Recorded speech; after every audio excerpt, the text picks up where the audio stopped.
वृष राशि सितंबर 2024। आपका स्वागत है हमारे धर्मशास्त्र चैनल में। अगर आप चैनल पर नए हैं तो आप चैनल को सब्सक्राइब कर लीजिए। मैं इसी प्रकार की ज्योतिष से संबंधित वीडियो डालता रहता हूं। तो चलिए वीडियो शुरू करते हैं कि आज हम देखते हैं कि वृष लग्न या वृष राशि वालों का चंद्र लग्न के अनुसार उनका गोचर कैसा रहने वाला है सितंबर महीने 2024 में।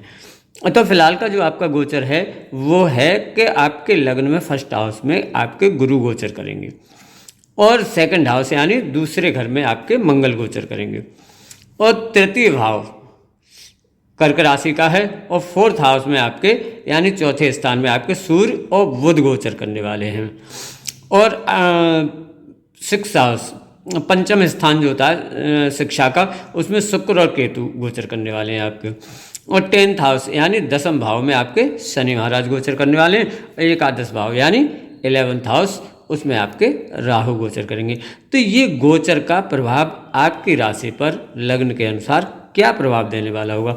मेन तो वैसे ये होता है कि आपकी अपनी कुंडली के अनुसार क्या स्थिति है, ग्रहों की क्या स्थिति है, कैसे बैठे हुए हैं, नीच के हैं, अस्ते हैं या उच्च के हैं या स्वग्रही हैं, उसके अकॉर्डिंग ही प्रभाव आता है।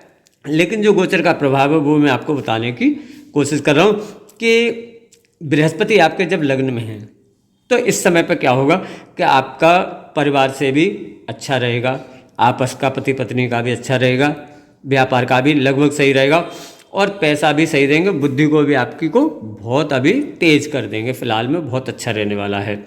और इसके साथ साथ क्या है कि बृहस्पति आपके कुछ अच्छे कर्म करवाएंगे, जैसे पुण्यार्जन, जैसे कि देव दर्शन आज का लाभ दिलवाएंगे आपको। इस समय पे आपको कहीं देवताओं का दर्शन करने के लिए जाना होगा, कहीं पे यात्रा आपकी हो सकती है तो आप देव दर्शन के लिए जा सकते होते हैं।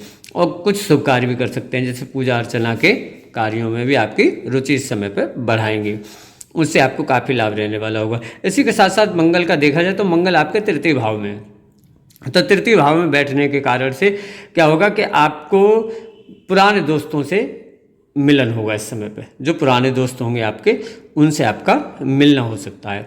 साथ ही साथ सेकंड हाउस में तो आपको परिवार से, भाइयों से भी इस समय पर सहयोग मिलने वाला है, दोस्तों से भी सहयोग मिलने वाला है। इस समय पर उनका काफ़ी आपको फ़ायदा रहने वाला है उनसे। और इसी के साथ साथ हम देखें तो सूर्य और बुध आपके चतुर्थ भाव में बैठे हुए हैं। तो सूर्य अपनी राशि में बैठे हुए हैं, इसलिए वो आपको बहुत अच्छा लाभ देने वाले होंगे। 10th स्थान पर इनकी दसम भाव पर सीधी दृष्टि जा रही है। तो इस समय पे क्या होगा आपको कि सूर्य आपकी बुद्धि को बहुत तेज करेंगे और जो शिक्षा वाले बच्चे होंगे उनको भी बहुत ज़्यादा लाभ देंगे इस समय पे। मतलब पढ़ाई में बहुत अच्छा ही, और घर गृहस्थी का भी विचार बनाएंगे इस समय पर। जैसे जो शादी करना चाहते होंगे तो इस समय पर शादी का योग बनेगा उनका, और बुद्धि बहुत तेज हो जाएगी। शिक्षा का अच्छा रहेगा, व्यापार का भी अच्छा रहने वाला है क्योंकि व्यापार के घर पर दृष्टि जा रही है। साथ साथ व्यापार के घर पर दृष्टि जाने से आपके जॉब के भी, नौकरी के भी योग बन जाते हैं इस समय पर। साथ ही साथ हम देखें शिक्षा के घर में जैसे केतु बैठे हैं तो वो ज़रूर थोड़ा सा आपको शिक्षा में अड़चन दे सकते हैं थोड़ी सी।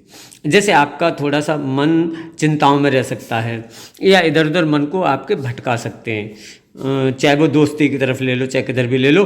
तो इससे आपकी शिक्षा में ज़रूर थोड़ी बहुत प्रॉब्लम आ सकती है। लेकिन वैसे अगर आप अपने मन से चाहेंगे, मेहनत करेंगे तो आपकी शिक्षा बहुत ही अच्छी रहने वाली होगी इस समय पर। उसी के साथ साथ हम देखते हैं कि जैसे शनि महाराज जो गोचर कर रहे हैं वो आपके 10th हाउस में कर रहे हैं यानी व्यापार के घर में। तो जब 10th हाउस में दसम स्थान में शनि महाराज यहाँ पे व्यापार कर रहे हैं, अपनी ही राशि में हैं, तो इस समय पे आपका व्यापार सही रहना चाहिए।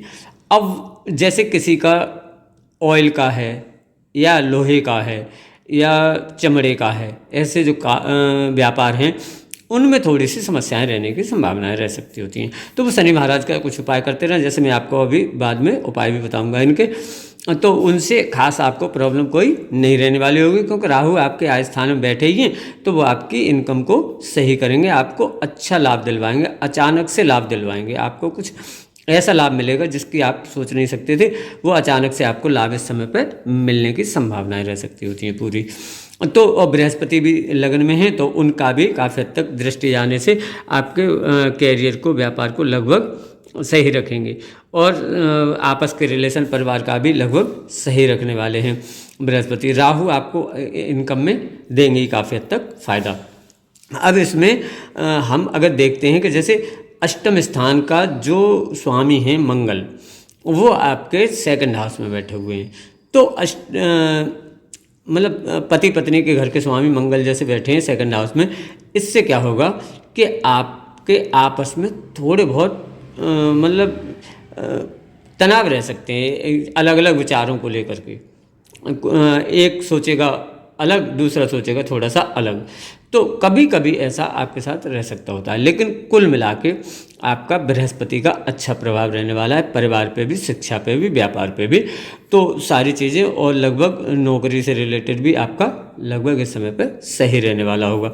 अब इसके लिए आपको ऐसा क्या उपाय करना चाहिए जिससे आपको काफ़ी इनके दुष्प्रभावों का सामना नहीं करना पड़े और आपको शुभ फल प्राप्त हो, मतलब अच्छा रहे आपके साथ।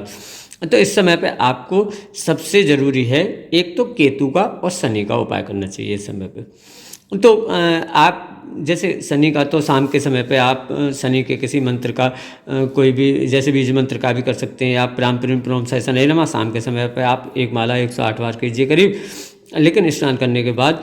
और आप कुत्तों को कुछ भोजन दीजिए, उससे आपको बहुत लाभ रहने वाला है। साथ ही साथ आप अगर कर सकते हैं तो कहीं सामूहिक जगह पे शीशा लगा सकते हैं, शीशा जो होता है वो आप लगा सकते हैं बड़ा, जिसमें पूरा सही से दिखे, या आप किसी को दान भी कर सकते हैं, तो इससे आपको काफ़ी हद तक लाभ रहने वाला होगा।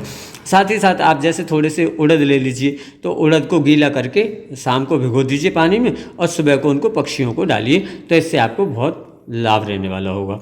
क्योंकि वृष राशि इसी प्रकार की फिलहाल में चलने वाली है। तो मैं इसी प्रकार की ज्योतिष से संबंधित वीडियो डालता रहता हूँ। अगर आपको वीडियो अच्छी लगी हो तो आप लाइक भी कीजिएगा, और अब चैनल पर नए हो तो आप सब्सक्राइब भी कर लीजिए। और वीडियो देखने के लिए धन्यवाद। जय माता की।